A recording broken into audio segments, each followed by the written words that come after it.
Vamos lá, fechando aqui a resolução de exercícios de dilatação térmica. 3 exercícios sobre dilatação superficial e dilatação volumétrica. Começando. A temperatura de 20 graus Celsius, parou, anotou, temperatura 20 graus Celsius, está aqui, essa é a temperatura inicial. A área da base circular de uma frigideira é de 400 centímetros quadrados. Área, 400 centímetros quadrados. Ao ser aquecida, a frigideira atinge a temperatura de 320 graus Celsius. Está aqui, temperatura final, 320 graus Celsius. Dados. Ele dá aqui o coeficiente de dilatação superficial da frigideira e pergunta. Letra A. Calcule a variação da área da base da frigideira em função do aquecimento. Então, letra A quer saber a variação na área, né? Lembrando da equaçãozinha, a variação na área depende da área inicial, da variação de temperatura e do material aqui representado pela letra beta. Fazendo aqui a substituição, variação na área é igual a área inicial 400, variação de temperatura de 20 a 320, isso dá 300, e o coeficiente de dilatação volumétrica informado, 35 vezes 10 elevado a menos 6, né? Na verdade, o texto não fala se é volumétrica ou não. Fazendo a continha aqui, só vou repetir o 10 a menos 6, 400 vezes 300 vezes 35. Então, 400 vezes 300 vezes 35, está aqui, vezes 10 a menos 6.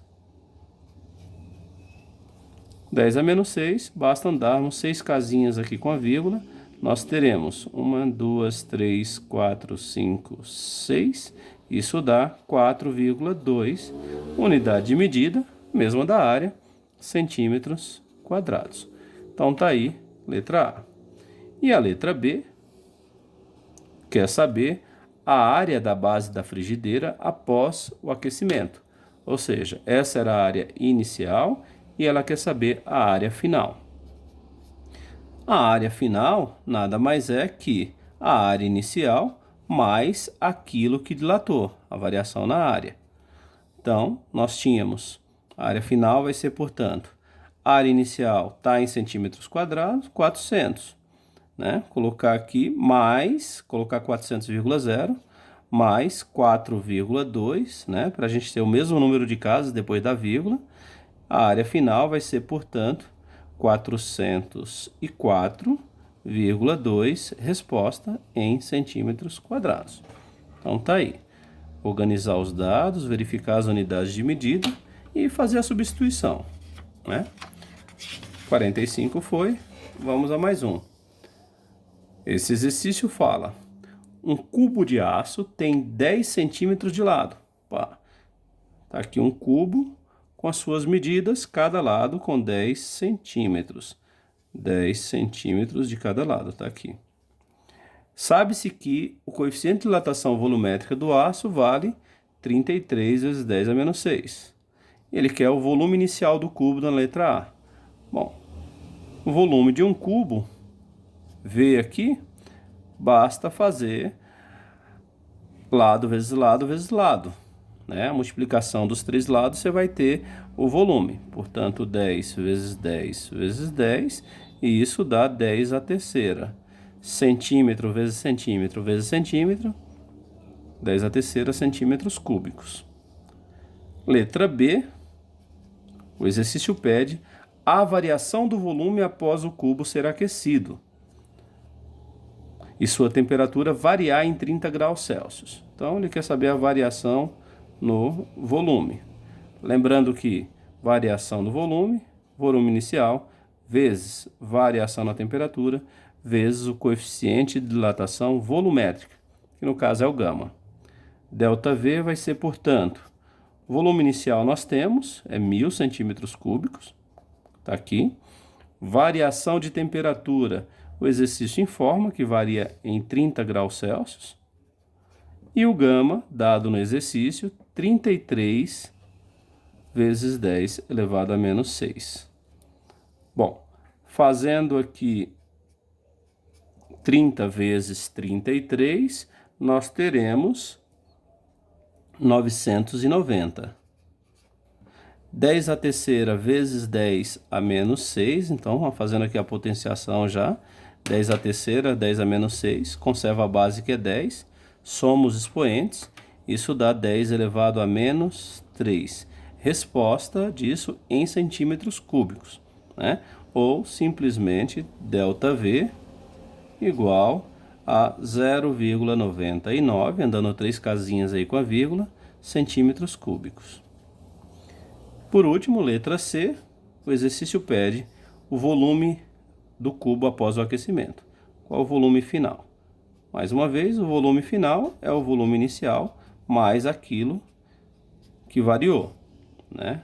Então, portanto, nós teremos V igual a volume inicial.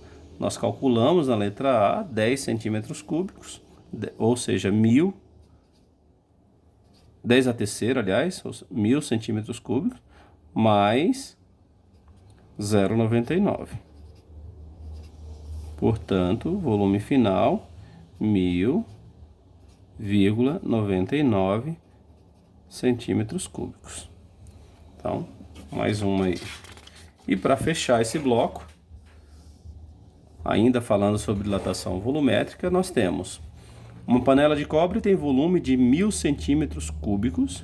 Então, panela aqui, formar esse dado, ela tem um volume de 1000 centímetros cúbicos. É sempre importante organizar as informações e está totalmente cheia de água. Então, a gente também tem água e essa água também tem um volume de 1000 centímetros cúbicos, uma vez que está totalmente cheia. Após o aquecimento de 80 graus Celsius, então, variação de temperatura 80 graus Celsius, isso vale para a panela, isso vale para a água, 80 graus Celsius, né? Certa quantidade de água transborda.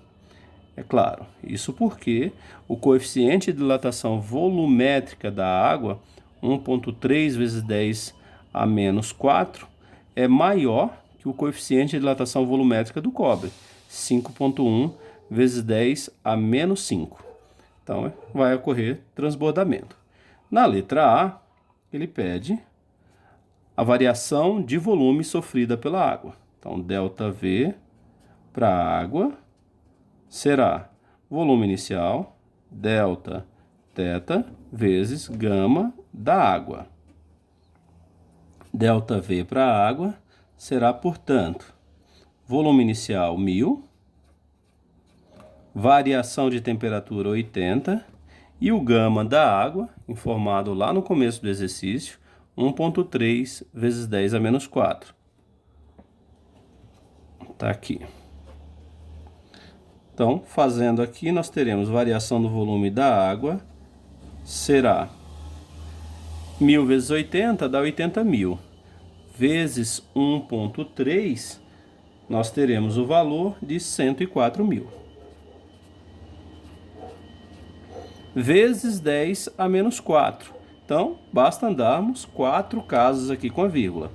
1, 2, 3, 4 casas. Isso vai dar 10,4. Então, ΔV aqui para a água, 10,4.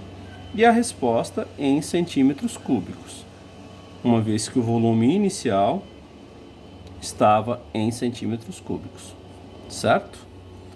Continuando aqui, o exercício quer saber o volume de água que transborda após o aquecimento. Bom, para saber o que transborda, eu vou calcular primeiro a variação do volume do cobre. Então, qual é o ΔV do cobre? Na letra B, ΔV do cobre.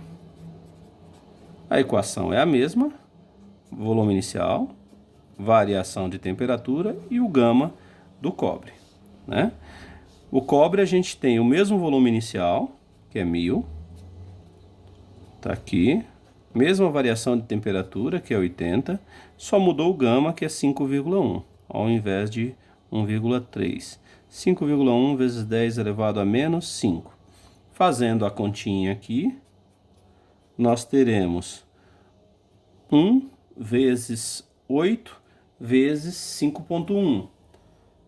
Vou deixar para colocar os zeros depois. 1 vezes 8 vezes 5,1. Nós temos aqui, só um tempinho, 40,8. 40,8. Aqui a gente tem 1, 2, 3, 4 zeros e 10 a menos 5. Então ainda ficou aqui 10 elevado a menos 1. ΔV do cobre é, portanto, 4,08 centímetros cúbicos. Né? Isso aqui é para o cobre. Bom, mas o exercício quer saber o que transborda. Né? Vamos voltar. Nós vimos que a água varia o seu volume em 10,4. O cobre varia em 4,08. Ou seja, a água contida dentro do recipiente vai se expandir muito mais do que o próprio recipiente. Então, a variação do volume que a gente chama de aparente é aquilo que transborda, né? O que vai ser? É a variação no volume da água menos a variação no volume do cobre. Portanto, o ΔV aparente é o volume transbordado, como eu falei, né? Vai ser, para a água nós tínhamos 10,4 menos 4,08, tá aqui, 10,4 menos 4,08, dá um ΔV transbordado ou aparente de 14, aliás, subtraindo aqui os dois, de 6,32 centímetros cúbicos, certo? Vale ressaltar que o gama aparente também pode ser calculado. É só fazer o gama real menos o gama do recipiente. O gama da água menos o gama do recipiente. Você também descobre aqui o ΔV aparente. Então essa é uma das maneiras, acho que é a mais didática, de calcular o volume transbordado. Calculei a variação do volume do cobre, não é isso? E subtrair da água menos o do cobre, né? Mas usando o gama aparente, você faz um pouquinho mais rápido. Um abraço a todos, espero que tenha ajudado.